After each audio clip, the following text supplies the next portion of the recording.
Now, for the panel discussion, the theme would be Humanizing the Feed, Crafting Digital PR Strategy with Empathy and Trust. To session this panel discussion, chairhead, I would like to call Dr. Tripti Dhote, Assistant Professor Head, Corporate Communications, Symbiosis Institute of Digital and Telecom Management. Akanksha Jain, Head Public Relation and Corporate Communication, Bharatpe. Everybody, please put your hands together and welcome them. Manu Kumar, Head Marketing and Corporate Communication, Hero Electric Vehicles. Rohit Dubey, Vice President, Reliance Jio.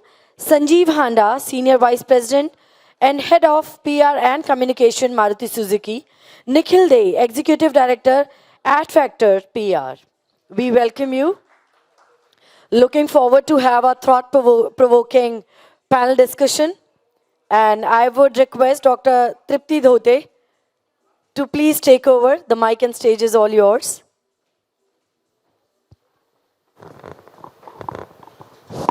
Yeah. Yeah, it's audible. Yeah, so a very warm welcome, an amazing theme, a lovely set of panelists out here, but limited time. Now that's quite a combination, that's quite a blend. And so I would want to request all the panelists that since we have a crunch of time, we'll try to restrict ourselves to being as crisp as possible. So now as we navigate in a space which is increasingly defined by maybe say technological innovations, and while competence and speed of digital transformation is undeniable, undisputable, in this entire digital shuffle, it is likely that the critical human element may be lost. So therefore when it comes to strategizing empathy and credibility, at one point in time it may have seemed like a necessity, it may have been like a feel-good factor, but now I would say more than ever before, it is a must-have for organizations if they wish to thrive in this particular digital context. So on that note, I open the floor to the panel discussion and we are going to kick-start with a very, very basic question, and that is about understanding the audience. Getting an insight into what the audience are up to. So I would like to start off with Rohit because he comes from a very consumer-driven company, tech-driven company, which has a very dynamic feel to it and which has a very erratic consumer base. So Rohit, could you just throw some light on the role of empathy in your sector or otherwise also that in identifying the audiences, especially at a human level? So on one side, we are a very commodity company, if you may, especially the data side of the business, not the other digital services. And, the very basic is that unless you understand the pain points of the consumer, you can't have your product designed, okay? And that is what difference Jio brought into the whole telecom market. Because pre-2016, if you see, there was, and if any of you have gone through the tariff structure, it was so complicated that you could actually get a PhD on that. And what we did was that when we were doing our study, we thought that, this needs to be simplified because there were so many wheels within wheels in terms of, so that was one, when we did our study, that was one huge consumer pain point which came to us. And our idea was, why not address this pain point? So that was the first step which we took in addressing the pain point of the consumer. Right. And that's the way the whole tariff was designed. And today it has become an industry standard. Now everybody does the copy paste of that, whether it's 5% more than us or 10% more than us. But structure is by and large same, and that is something which has remained. So what we have done is that being a digital company and, born digital kind of a company, our very focus was on designing every part of the process which was easy for consumer to use. So be it a self-serving app like MyJio, you can do everything. You don't need to go to a shop to recharge or do anything. So every aspect of the consumer was very well thought through and brought into the design and processes of the company. And that's how I would say the whole empathy aspect of the consumer was brought into the processes of the company rather than force fit at a later stage. Okay. Moving on to, thank you so much. That was quite a perspective. I move on to Sanjeev sir. When it comes to Maruti, how do we talk of empathy and how do we blend that entire empathy seamlessly together in the... First of all, good afternoon to all. It's interesting that you ask. Empathy is the most important thing, and taking ahead where Rohit had left, data today has a lot of limitations, and I feel so you have to go beyond algorithms, metrics that you collect. You have to go beyond that. Now, if I were to give you an example before I speak on empathy, is like, for example, a person is saying that they buy Maruti cars being the most fuel efficient cars. We say, thank you, you bought it because it's fuel efficiency, kitna deti hai. But the reality is, have we gone deeper enough? And that's where empathy comes in. Correct. That what fuel efficiency stems from where? Is it because he wanted value for money? Is it because he wanted to really take longer journeys without actually stopping for refueling? Correct. Or was it sustainable environment that was on his mind? Okay.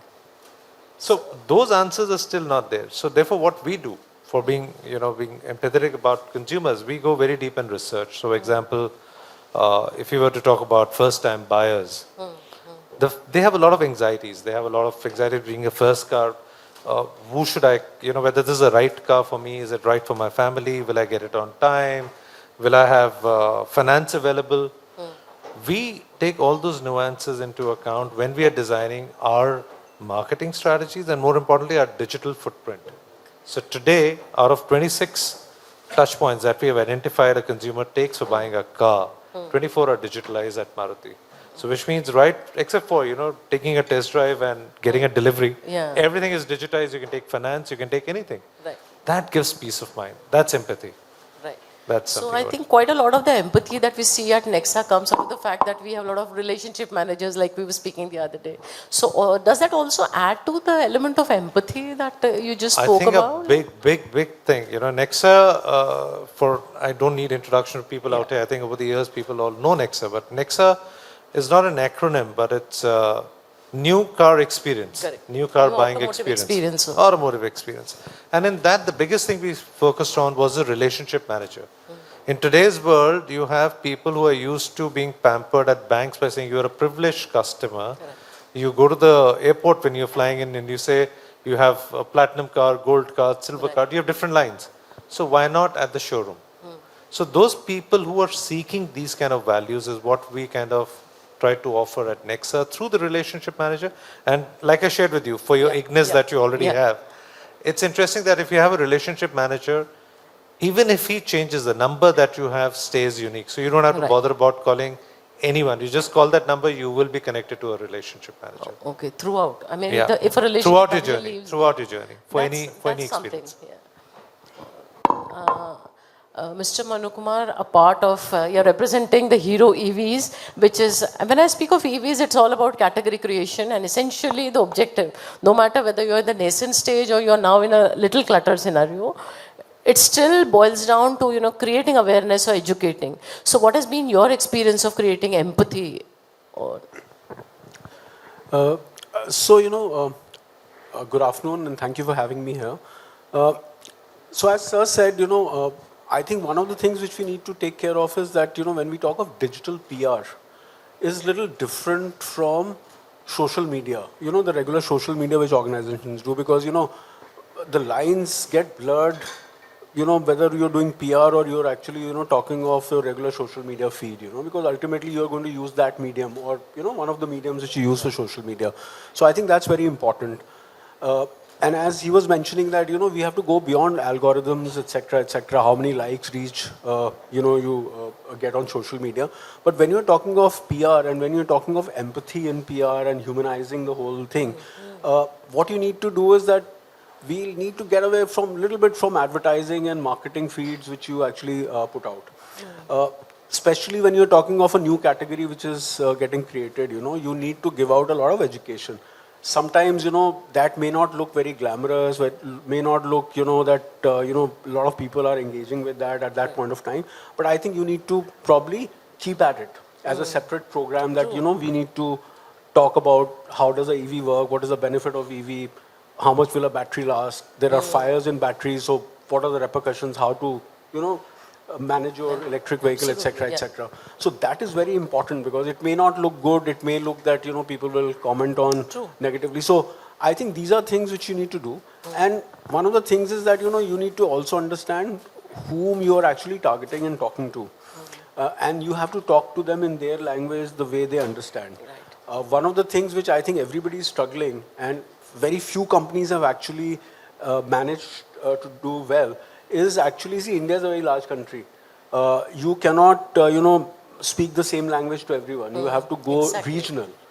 And I think that is something which a lot of organizations are still struggling at. The easiest way is to do a post in English.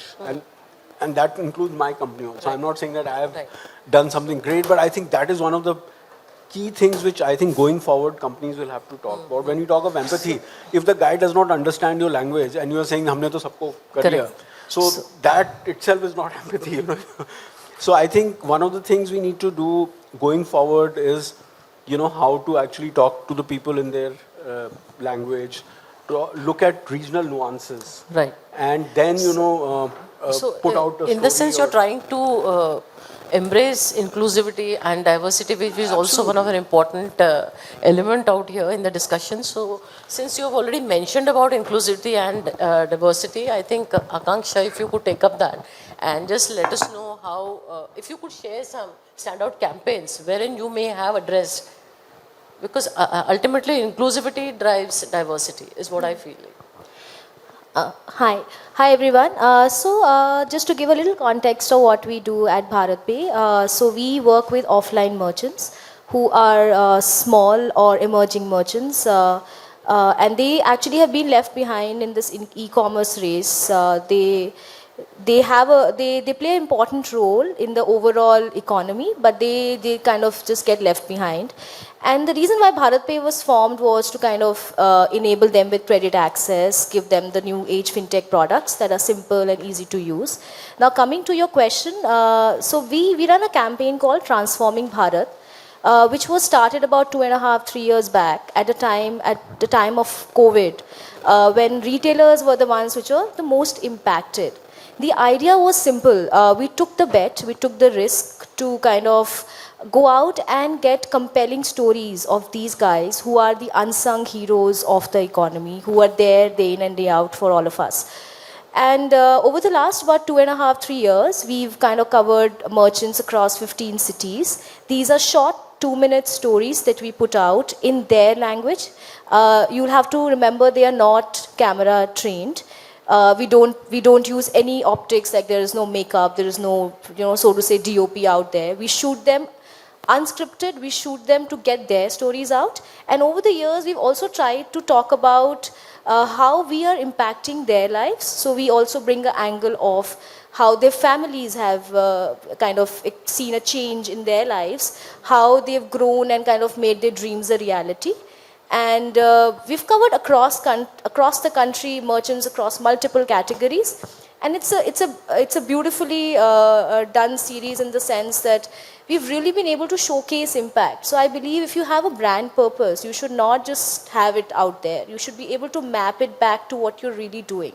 And that's what we try to do with this series, where we actually go to different cities and not repeat ourselves, showing the entire diversity of merchants and showcasing how they are adopting the digital India, the products, and trying to make their dreams a reality. Interesting perspective. Nikhil, I would like to come to you and ask you that Mayur just spoke about reiterating the brand purpose. So without compromising on the brand purpose, is it possible to translate the brand purpose when we speak of inclusivity and diversity? Good afternoon, folks. Great to be here with all of you. I think the way I'd answer that, Tripti, is there is two circles in my mind when I look at any campaign or any idea. One is the inside-out circle, the brand, what's honest and true to that brand. And then there's the outside-in circle. And both these at some point need to intersect. The intersection, if done well, is where content meets context. Correct. Right? So the content that a brand stands for, if it is able to breathe well in a particular context, then you have attention. If not, then there's noise. So when we look at the larger topic, we're talking about the algorithm and technology and how to embrace it. I think the algorithm helps us get a better reading of the context. What's going on in the world, because there's so much going on. There's so many platforms, so many audiences. Using technology smartly to get a sense or a read of that context is a very powerful use. But if you only play that game of let's ride the way of what's trending, let's get onto the bandwagon of where the attention is, without being true to the essence of the brand. And in this case, she talked about an example where it's unvarnished, raw, real content, which may be absolutely true to the essence of that brand. So if you can bring that and marry it into the context, then I think we have a chance of being authentic, honest, real, and relevant. Yeah. Okay. So that again brings me down, but you cannot go right all the time. You cannot go right all the time. There can be, kind of imperfections. So the question that comes here, rather than solely focusing on the promotional aspect of it, can we address brand vulnerability over here? Is it possible that you go to the audience and show a very transparent side of your brand? So how do you prioritize storytelling in that case? So I think it's not only possible, but it is imperative. And there are two kinds of storytelling. There is wartime storytelling when you're in a crisis, and peacetime storytelling. Okay. If you screwed up and you made a mistake, the audience will be unforgiving, but they will respect somebody who says sorry genuinely and says, I'm going to fix the problem, I'm going to make sure I've learned from it, it doesn't happen again. Right. So that's what crisis management is at its core. Right? You can't communicate your way out of a crisis you have acted your way into. You have to act your way out of it. You have to do the right thing. And that is about not some fake statements or some whitewashing, greenwashing. Absolutely. Washing and other no, things. You have to genuinely do something to fix what you did wrong. That's in the wartime or the crisis context. But in peacetime also, I think the brands that are touching a chord are the raw and real ones. We have the spidey sense, the ability to say who is actually speaking from the heart and who is saying something to sound smart. Authentic and maybe I'll give you an example, not in the context of a brand, but in the context of personal brand building. I find that there is a lot of people who try and create a persona not built on who they are. Okay. And an example would be, let's say, I am comfortable wearing a lungi, and yet I want to present that I am a suit wala, right? So I can buy the best suit, I can wear it, but I'll feel so uncomfortable in that suit. At some point, that discomfort my audience will sense. Correct. So I would rather, I might as well proudly wear my dhoti, my lungi, my kurta pajama, whatever it is that is authentic and real to me, and that is what you're trying to say is that be comfortable in your skin. That is that is the essence, I think, of life and good brand building. Absolutely. Yeah. Absolutely. So that again brings me to the point of crisis management. If you from fake news to leadership issues, the spectrum has widened today. Crisis management, the way we look at it today, is not what it used to be. Because now there's also something called as information overload. There is choice overload. Now, when it comes to this crisis management, how do we craft our strategies? How do we craft our stories when it comes to acknowledging your mistake, owning up your mistakes and stuff like that? So, how can we actually do that? So, Rohit, I would like to request you to take it forward. Yeah. So, in terms of crisis, I would put it in two brackets. One is essentially the crisis which all of us see because it has blown to a proportion. And I would look at crisis in a different manner that, if you have done your homework properly, looked at all the red flags internally, addressed that, then you don't reach that stage. You have sort of addressed the crisis before it happens. Right.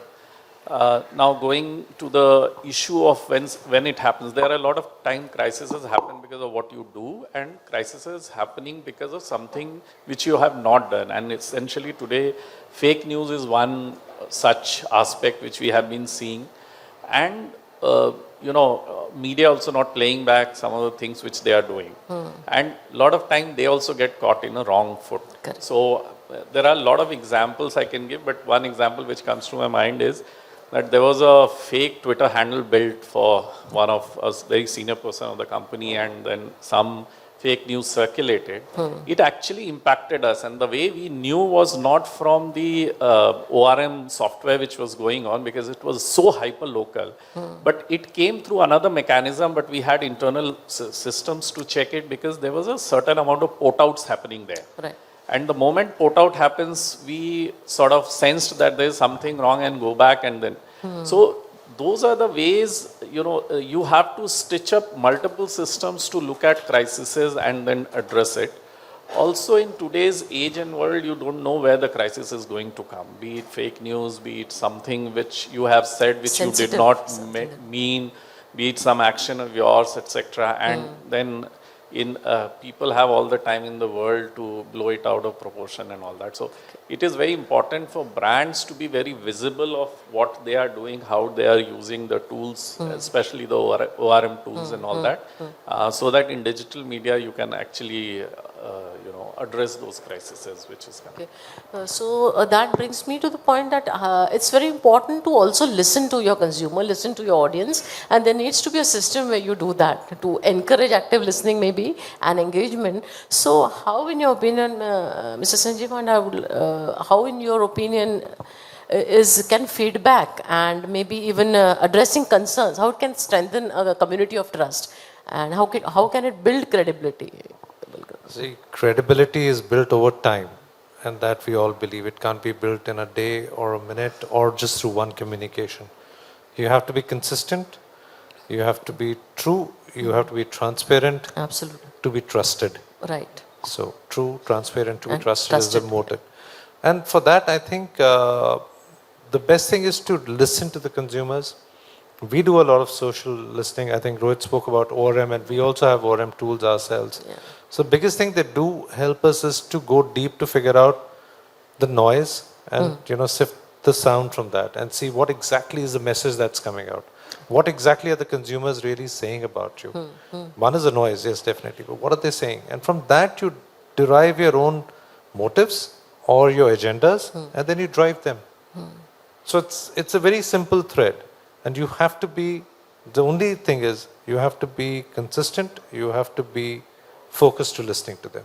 Okay. And there are various tools. You can do research, but for paucity you said keep it simple. So I'm not delving into a professor mode. So what about you? What would you like to say on this? So, carrying from what he said, see, you have to build brand over a period of time, and, trust, transparency, etc. is ingrained into a good brand. You cannot be a good brand without having these couple of things which are being talked about. I think one of the things which has also happened is that,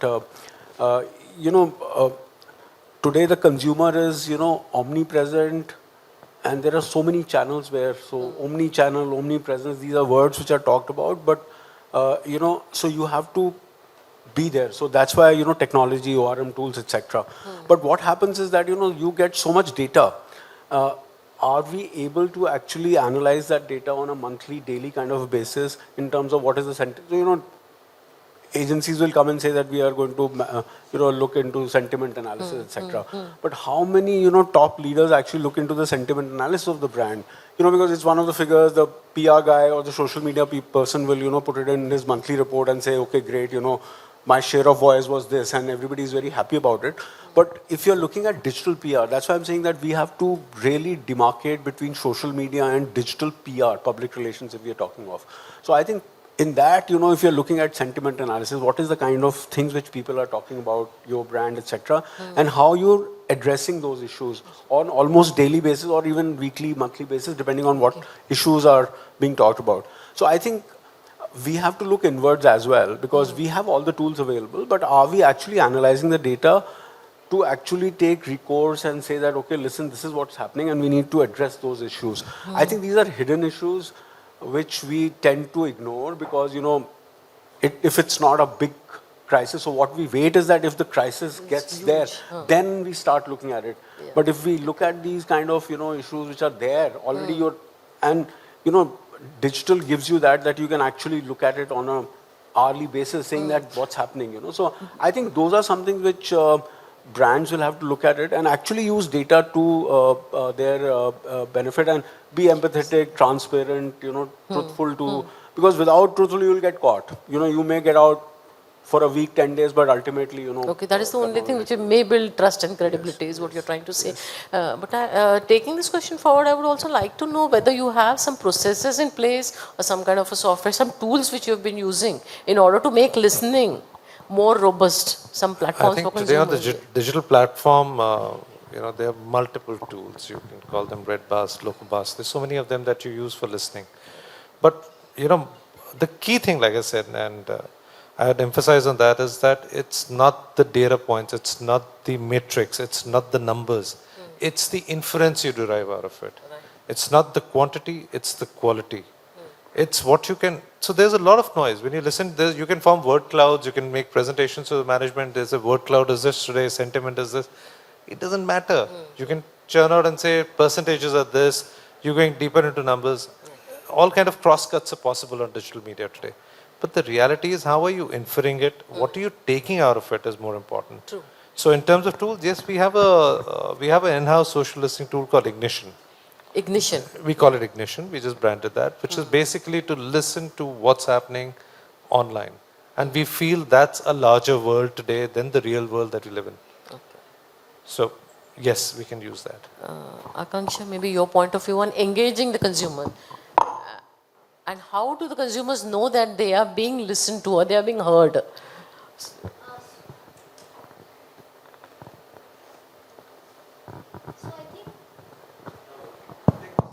It's working now, I think. Can you guys hear me? Yeah. So I think in terms of engaging the consumer, I think to make sure that they understand that you're listening, of course, you need to respond and respond quickly. And you have to close the loop. It's important to close the loop in case there is a disgruntled customer.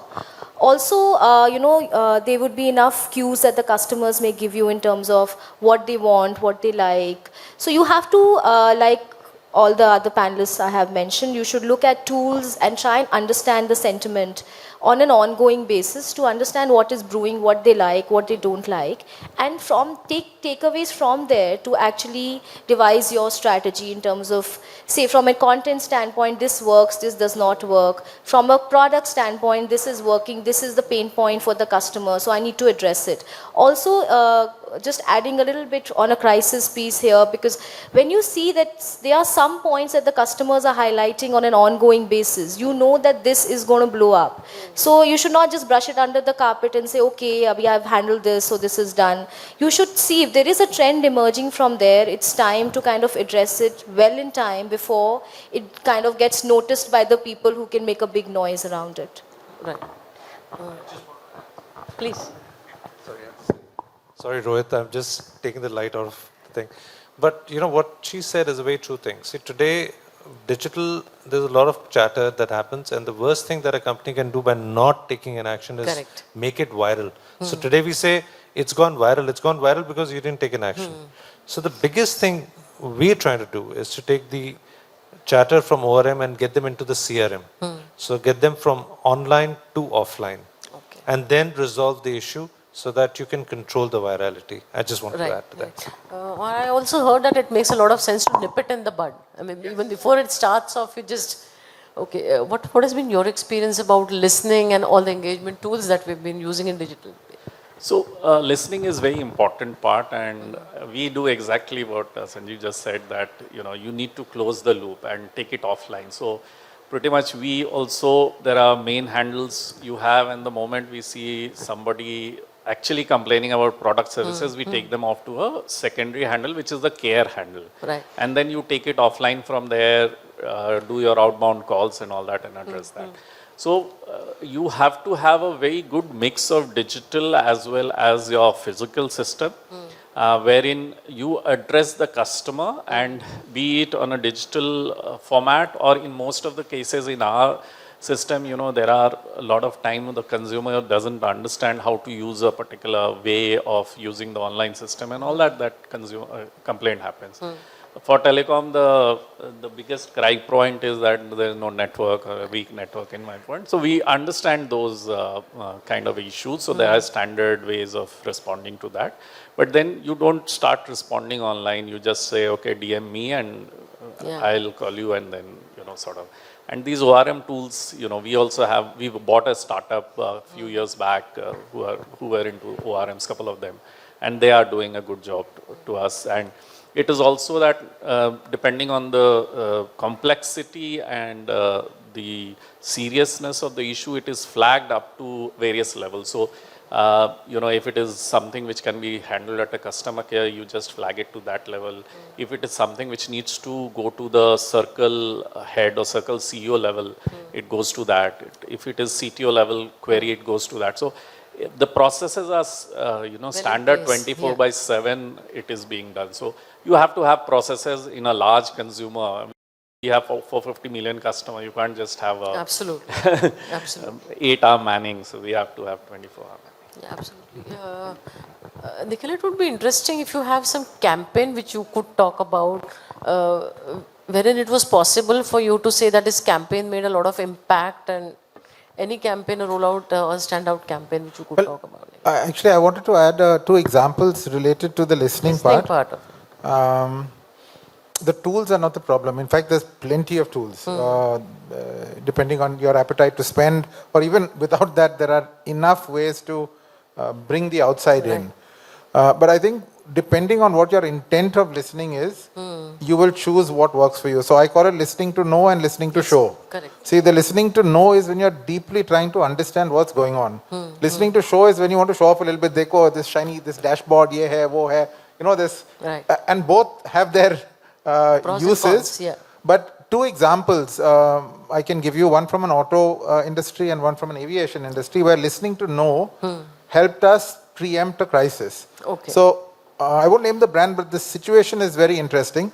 So the listening tool that we had picked up conversations on chat rooms, right? Which was basically about a particular four-wheeler brand, a particular model of a car, which the users were asking each other, are you facing this problem? When we are driving at night on high beam, visibility doesn't seem to be that good.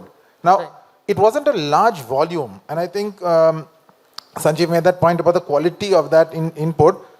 We figured out that this was genuine chatter around what could potentially be a problem. So as the external agency partner, when I went in for my weekly meeting with the client, I said, do you have a problem with this vehicle related to this? And they're looking at me stunned, because it was a closely guarded secret, they thought, which they were planning on how do they deal with. And I said, look, this is already in public domain.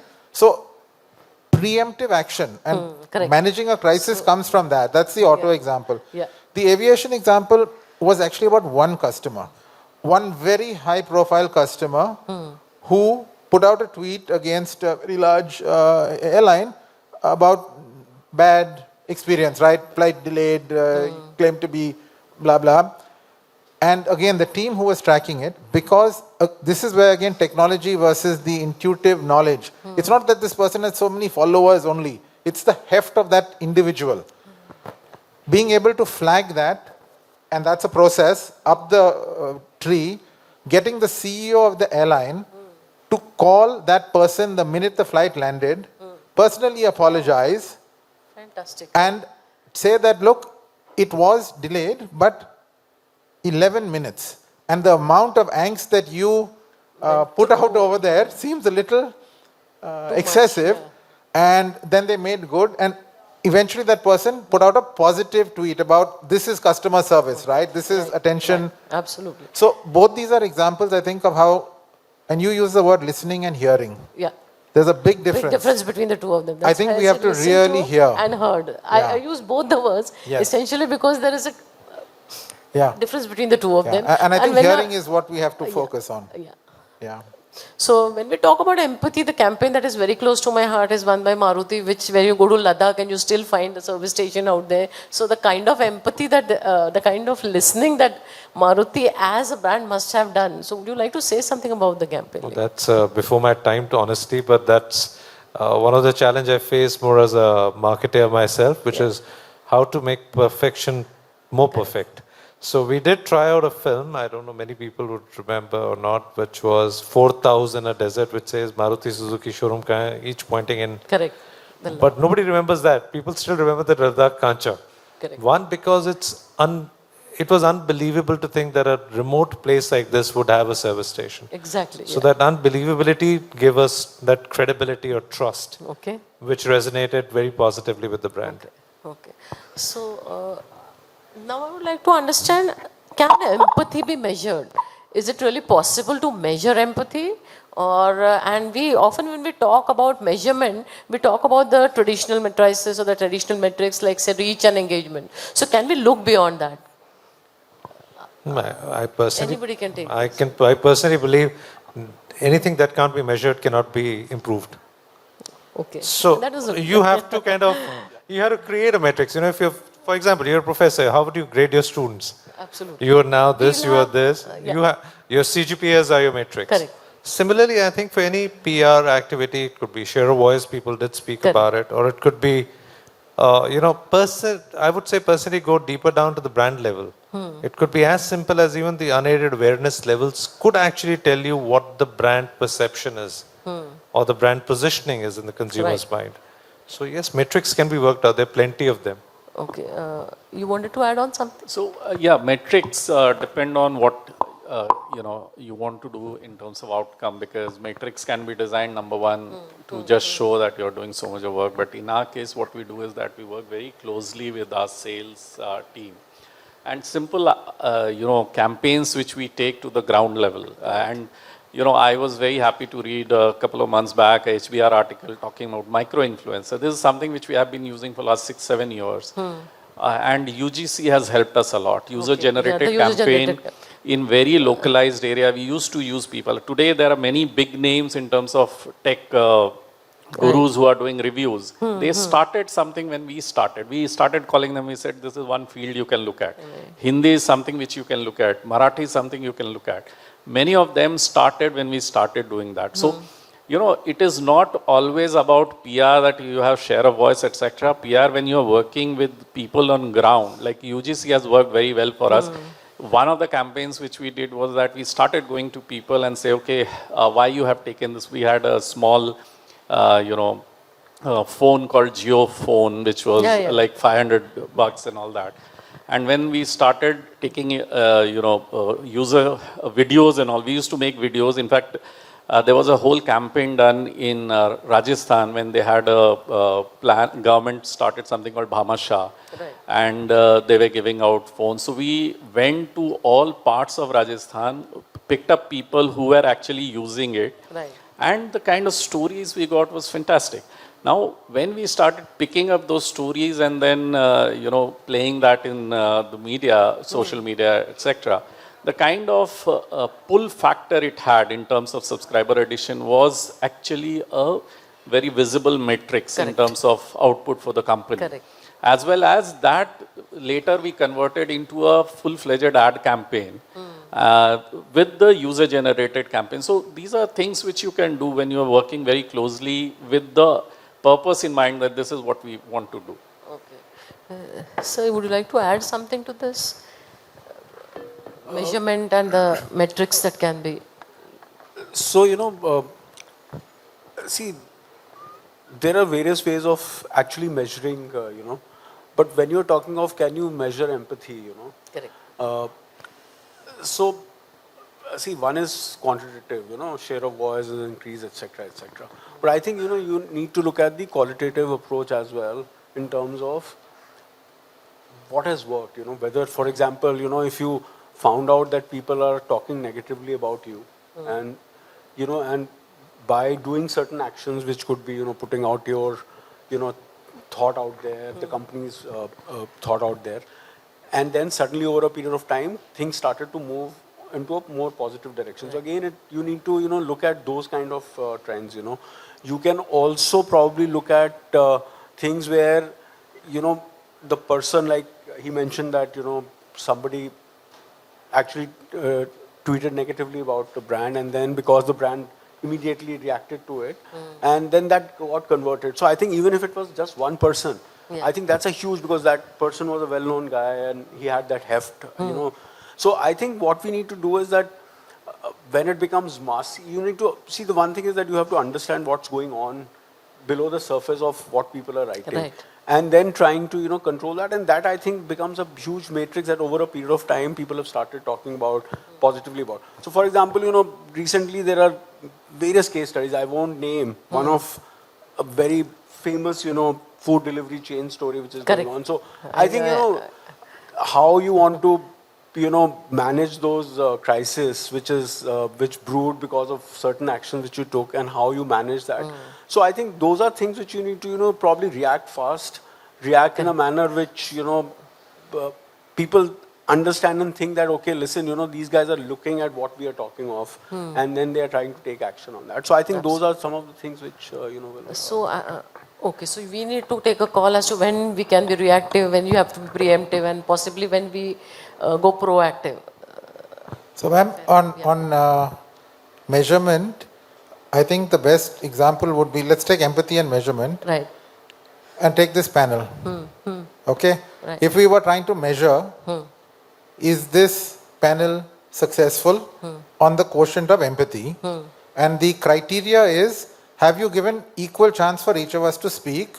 I think the audience will give you a round of applause saying you gave everybody a chance to be heard.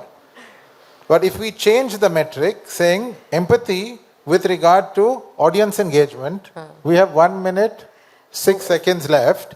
We may not do that well on are we being empathetic with Whether our... they have questions, maybe. So the point I'm making is measurement is about clarity of objective. Correct. If I know what I'm trying to achieve, Correct. I can figure out whether I'm doing well or not. Absolutely. More often than not, we don't have clear enough, at least in the PR context, well-defined objectives and goals. Right. And therefore measurement and all of it becomes quite messy. Very challenging. Yeah.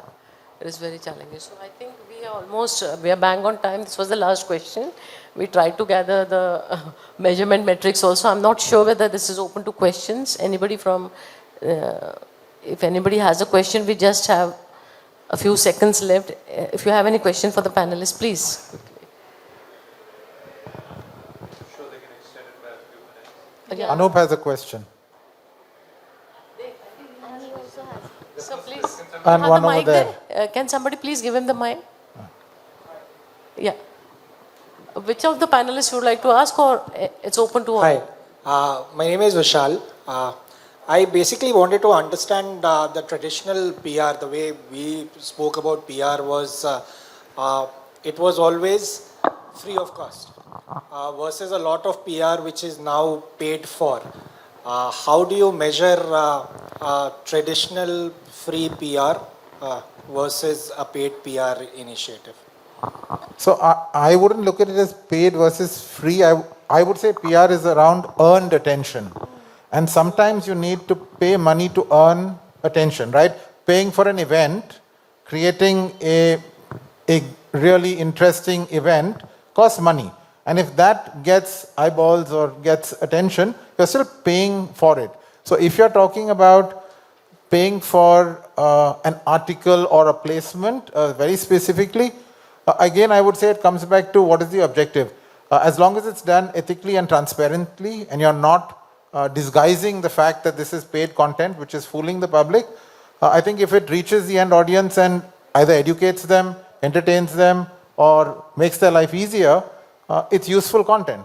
So that's how I would look at it. But any other panel? I would just like to add to this. So for paid media, ideally the way you kind of measure it, to simplify it would be in terms of engagement, in terms of impressions, in terms of reach. It will give you a spike. So if you kind of put your website out there, it's an SEO optimized article, you backlink to your website, then of course you'll see a bump in your organic traffic, which you can of course measure using Google Analytics. So that gets into a lot of marketing tools that you have to use. For traditional media, which is now not only limited to print, but a lot of online, you'll have to measure it in terms of share of voice, in terms of a lot of specific metrics that tools have defined for themselves, which would define the efficacy of your messaging, the reach, the volume, the kind of newspaper. So it kind of mixes all of them and gives you a score, which helps you understand, did you really make an impact? Sure. Thanks, Akanksha. Vishal, just wanted to ask you, being very empathetic to the situation, which profession are you from? I've been a marketer who's now shifted into a P&L role with a ad tech company. So I've kind of seen both sides of. Great. So, it's always better to ask a person before giving a prescription. So I can give you a safe prescription now. Today's world, if anything is free, is an illusion. The fact is that the only thing which is free is negative. And you don't ask for it, but you get it. Yeah. No free lunches. No, I'm not saying that, but I'm saying what you get is not what you ask for. So what you ask for is always got to be a quid pro quo. It can be in either way of paid, earned, or shared. Depends. Those metrics can be seen. Sure. Thanks a lot. Welcome. Yeah, maybe that's one of the reasons why we have more of day influencers these days than influencers. No, that's again, to the last question that you'd asked was about measuring it. Correct. The fact is, most of the people measures it by those thumbs up, likes, Yeah, dislikes. absolutely, but- How many of us are really looking at engagements? Correct. It does not matter the numbers. Correct. People are looking at, okay, I have so many followers, it's fine, but how many are engaging? How much is the content going buzz? That's what Yeah. needs to be seen. So, any other question? Somebody had has a one. question here? Yeah, we You can. can just Anything for you. One more question. That's being empathetic. I can't say no to him. Sanjeev is taking from what you said, like anything which is free is, nothing comes free. Larger context here is that today we have seen the technology driving most of the media stuff, and media with this technology part, now the message is getting more bombarded as from the technology side. So the like shares, I can create the likes and shares. And unfortunately, whether I like it or not, me as a brand, now depending on who my competition is or whatever the agenda of the other person, now my message will actually start be flooded to all my customers or potential customers, all my stakeholders, that this is what is being spoken about. So, we spoke about truth, trust, but here, how transparent is actually technology making us? With due regards, Geo, you guys see the data every day, but really, how transparent? You all can try and keep so many fake filters out, but how does it work? So the larger question here, in these days of truth, trust, and if I say transparency, is technology making us transparent? And just on that one, like when you said the engagement, today if you just start seeing, AI is just generating the number of engagements you want. And honestly speaking, sometimes now people are not even reading the LinkedIn comments because I don't know from where it is coming. They don't even bother that the same comment has come just before that. And what happens is that, if you see in LinkedIn now, if I have liked the response, it goes up. And you will see 3 AI generated comments straight away coming on top, which any person will say it's all fake engagements, which was earlier coming in Flipkarts and Snapdeals and Amazon, and we knew why. So again, the truth, trust, the transparency. Is technology barring this transparency? Sorry, long question, but. Who would like to take that? Can I? Technology question, let me take first.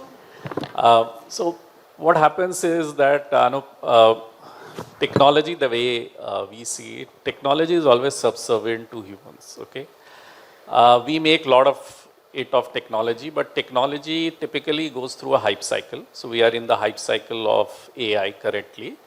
It started few years back and we are on top of the curve, and then suddenly it is going to go down because a new way of technology is going to come.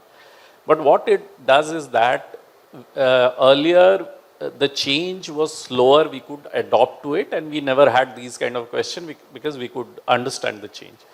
Today the changes are so fast because today if you see LinkedIn, the example which you gave, there is a inbuilt AI mechanism in it, okay? And we are becoming lazier with technology. So we say, why just, write something, just put 2 words and say improve it, it'll write something for you and you go and post.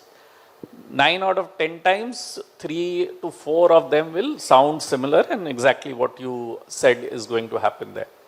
But what will happen is that fewer, I mean, as the technology matures, all of us will start realizing the, perils of it. Like, for example, few years earlier, we used to say, oh, Twitter, this is what is trending, this is what is saying. Today, we know how much of Twitter is fake. Okay, in India, around 30 million are there, 50% of that would be handle which is just used to push things. And typically 1.5 crores in India is nothing. 15 million is not a big deal. But that has influencers there. That is what is making it big deal. Maybe even a 10,000 this thing. But as the maturity cycle of Twitter evolved, now we know how to use it. With the change in management, again we went to the same first square, and now we are trying to figure out how it is the new algorithms are doing. So this is something which is a cat and mouse game going to go with technology. But from our point of view, we are storytellers, we have an objective of this message has to go out. And then you have to play with the technology in vogue at that particular point of time, understand the technology. You can't just think that, okay, this is something which we had done. As a corporate, I would say that in last 4 years, we have used every technology, starting during the peak of COVID with the chatbots to metaverses to AI. Now we are using it on all our campaigns. Now this is something because we want to understand how consumers are coming back to us. So exactly what you said, that there are questions of transparency will be asked, but then again that question we will have to answer with the maturity of technology as it comes in. So just wanted to add to this. So the answer lies in your question, Anup. Very simply, you found out that these are AI generated, So if you are my audience, over a period of time, the audience is going to find out that, ये तो simple, chat GPT से लिख लेते हैं या, whatever you are trying to say. And what you write on social media, if the consumer does not find it in your showroom, for example, like if for us or for him, then you can write nice things because that I control. I can have a nice creative, I can write a good story that we are doing XYZ. But when they go to the showroom and, the experience is not good, then you are going to get called out. And on social media, and it will become viral. Because everybody has a phone today, they can just record, take a picture and put it out, and that can go viral. So, and especially like he talked about Twitter, Twitter trending आता है, वो सबको पता है कि how trend कराना होता है. Agencies charge you, and that is part of their plan, saying that अगर आपको Twitter trend कराना है, तो this is what we need to do, and it will happen. So it's very easy, I can do it. I can be every day. I have to pay essentially, But what I'm saying is, but over a period of time, if that content which is there in that trend is not believable or trustworthy or transparent, after a point of time, it has no meaning.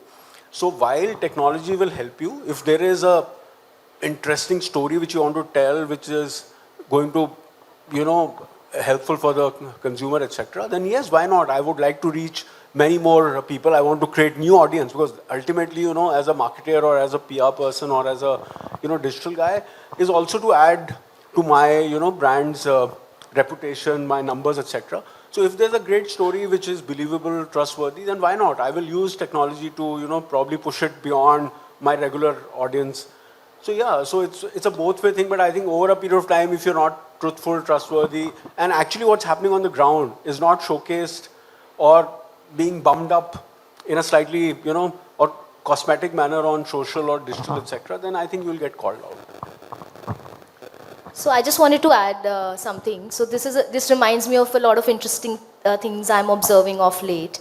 So I've seen a lot of people who, if you actually scroll down and see their posts like 6 months to a year back to now, you will see that they've totally revamped and they've got a different kind of English that they never could write in the past. And I feel over a period of time, at least as a communicator, I can see that these are very verbose, because when you use these tools, it's great to research. But when people start using them to write their post, if you put the same command prompt, it will give you the same result. And and they are all similar. I mean, they're so verbose that you will be like, okay, I don't want to read it. So your engagement level will in fact go down over a period of time. And if senior leaders get down to start doing it, which I am seeing as a little trend in some cases, it will lead to firstly a disconnect, because when the person actually comes in front of you and speaks, you'll be like, okay, what happened to his English now? Or he doesn't know, he's not articulating the way he was articulating in his post. And secondly, it will just seem like very computerized or very AI generated. So the engagement will not be there. The emotion will not be there. The empathy will not be there. So I think it's great to do first level research, but over a period of time, it will transparently show that it wasn't you, technically.